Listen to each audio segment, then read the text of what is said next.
Hello everyone, welcome to Sinful Gaming. Hope you're all doing well, hope you're all staying safe, and most of all, I hope you're all fighting that war against the grey. Today's video, we're going to be taking a look at another tabletop miniature game, one that I've been interested in for quite a while. I saw the miniatures come out a couple of years ago, and for me, it's all about the narrative, so this game definitely has it all. I mean, I find it hard, coming from a Warhammer background, to find many games that have a narrative as compelling or exciting as Warhammer, as vast and, as able to make your own as Warhammer has. However, Elder Scrolls certainly does do what Warhammer does in such a way. It's got a great, massive universe. It's a more fantasy-orientated game. That's my sort of thing. I like fantasy more than I like science fiction. And I'm a big fan of the Elder Scrolls, the actual video games. I'm not a big video game player, but Elder Scrolls is one of those games I do play when I get the time to sit down and play video games. I've been playing Skyrim a lot ever since I ordered these box sets, actually. So, with that, what I want to do today is we're going to take a look at the box set. I'm going to sort of talk a little bit about how the models look, how they feel, how they go together, and all of that stuff. Also the quality. Coming from a Games Workshop background of miniatures, I think Games Workshop do fantastic miniatures. They have really high quality plastic miniatures that really show a lot of dynamism, a lot of detail, and they also go together pretty simply. Of course, there are a few kits in Games Workshop that maybe aren't quite so simple to build, but for the vast majority, I think Games Workshop kits are really easy to put together and simple. So let's compare this from Mephidius Games. This is the Elder Scrolls Call to Arms. This is the Bleak Falls Barrow Delve set. This is effectively like a little one-player starter set. You can play games straight out of the box with this one, which is cool. That's another thing I like about this. Very small amount of miniatures coming from Warhammer, where I'm painting up, 50 to 100 miniatures, most armies, if not more. Playing a game like this would be really fun. We're, of course, going to be looking to get more games on the channel, and Call to Arms will probably be the first other game we start exploring outside of Warhammer in general. So really excited. Let's get cracking, open this box and have a look at what's inside. Just one thing, a little note on the box. I do like that it's got the miniatures on a black background. Games Workshop were doing something very similar, putting their miniatures on like a plain background. However, I do prefer when I see the miniatures in action. Games Workshop have recently changed up their old white packaging for Age of Sigmar, and they've gone back to showing models in like action poses on a battlefield. And I think that really sells the models more to me than just this sort of display here. I would much rather see the models on the front of the box, at least, shown in like a battle scene, and then on the back we can have, the individual pieces like shown out.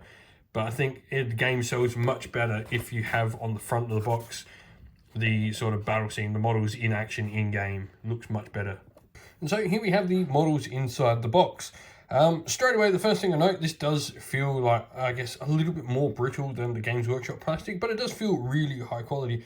It reminds me a lot of the plastic you might get from like a toy, a model plane or a model car or something like that. It's definitely not like the really high quality stuff, but it's definitely very good quality.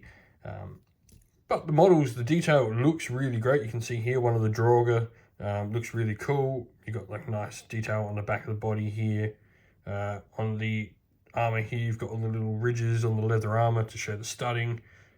The sword, really nice as well. It's got like the middle of the blade, and all the like detail on the sword is really cool. And where's our Dragonborn? You can see the shield here for the Dragonborn. Nice lot of detail on the shield. Flip it over, what have we got? Oh, okay. Really nice detail on the back as well. I like this.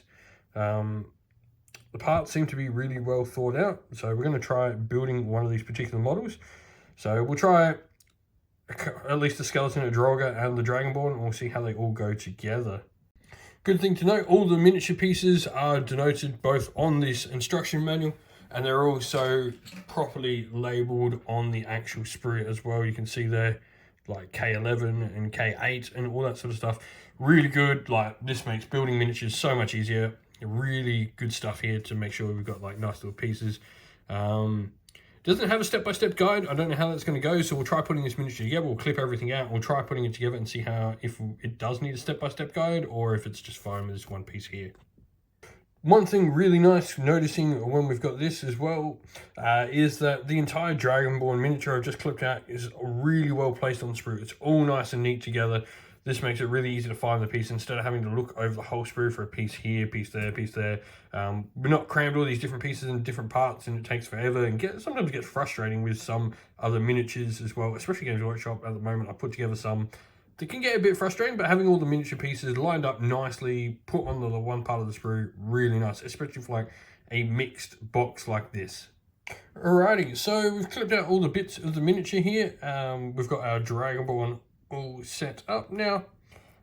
I will say the plastic is definitely a little bit better than I thought it was upon first inspection. Clipping out the bits, really easy. They've put the mold, like injection points, into really nice parts of the miniature, so it's not hitting any major detail or anything like that. So now we're going to try and put this model together. Now, it is definitely worth thinking about this model, because just looking at the instructions, you do need to sort of put things into place first. So I've got this particular model here. This arm needs to slot in here first. And so we're going to try and get this part attached. So here we have the first part of the miniature starting to come together here. I will say this is a little bit frustrating. This little part here, you have to sort of slide in, connect here.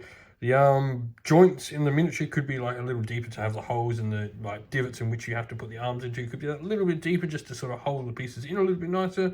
But it does go together well enough. I'm using plastic cement for the miniature to put together because it is a plastic miniature, so that should work. Looking pretty good so far though. So there we go, just finished putting together my Dragonborn miniature. She's a really cool mini. She's got nice detail on her. I really like all the armor and all the little details on the leather work and strapping and all that sort of stuff. Really, really cool. I will say the instructions certainly leave a little bit to be desired. They definitely need a step-by-step guide on how to put together the miniatures. Just having all the bits sort of mushed together on a small page, I would really like to see like full, proper instructions, step-by-step, how to put the miniatures together. I managed to figure this out, but I could understand how this could get really frustrating for someone really quickly. That's definitely something I think that needs to be improved, is the instruction manuals. But other than that, it's a really cool miniature. A little bit smaller than I thought. They're on a 30mm base, which is different, meaning I can't use any of the scenic bases I currently got, so we'll have to figure something out for them. Whether that's just a bit of sand and some grass tufts, who knows, but we'll work on something for the Dragonborn. So with that, that was a little quick review of Call to Arms, the Elder Scrolls, the Bleakfall Barrows Delve set.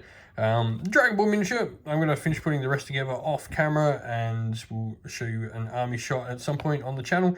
And we'll definitely get some games happening with this, because I'm really excited. Like I said, really nice, high quality miniatures. They probably need to have a little bit better instructions, I would say. But I look forward to getting these on the paint desk and getting them painted.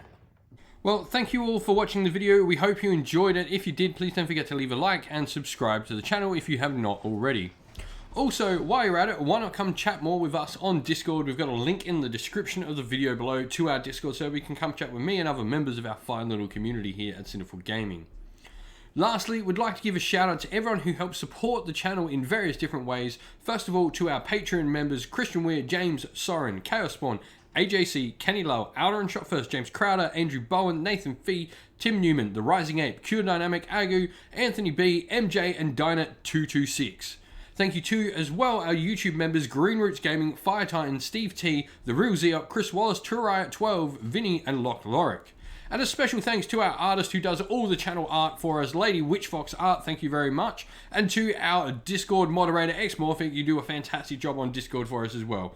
Thank you all, everyone, for watching. If you'd like to help support on Patreon or YouTube member, or help support the channel in another way, you can do so by following one of the links in the description of the video to Patreon or YouTube members, or go buy some Cinderful Gaming merch from our Teespring store, also linked in the video's description. That's it for today, everyone. Thank you again. Stay safe, stay well, and most of all, keep fighting that war against the grey. Ciao for now.